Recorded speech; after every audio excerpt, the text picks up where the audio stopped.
describe this fight against the virus as a war. How do you define victory? So it is a war, and I define victory when it's gone and we open successfully. We have a successful country again. Now, it can never be a total victory because too many people have died.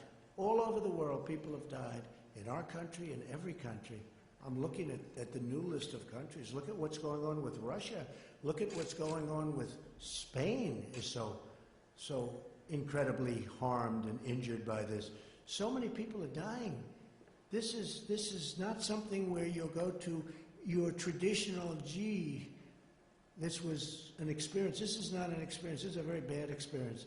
But what I want is we want the virus gone, and we want to have a vibrant economy. We want people back. We don't want people necessarily sitting like these incredible people in front of me, where they're sitting 6 feet apart. Instead, I want our country back. I want people to go, out and see football games and baseball games and basketball and hockey and golf and all of these sports, and not worry about getting sick and violently ill.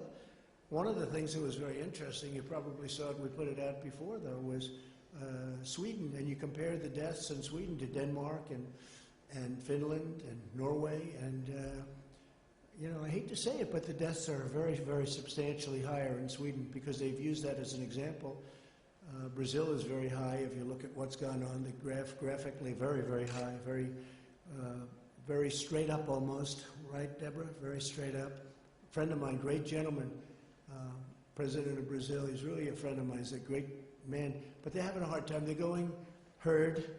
Sweden went herd. But when they say herd, it's really, in Sweden in particular, the bars you can't go to, certain areas you can't go to. A lot of the people are saying, well, the Prime Minister doesn't have to say stay in your apartment, stay in your house. They're staying there. They're not leaving. So, it's really not quite what was reported, but the number of deaths are tremendous in Sweden compared to the countries that surround where they did very strong lockdowns. And we were discussing that, Deborah, before. It's a very big difference. It's a very big difference. But again, Sweden didn't go really herd as you understand it. And also the people of Sweden, very smart. They're staying in their houses. They're not going out and now, are some? Yeah, I guess, some. But they've lost a lot of people in Sweden.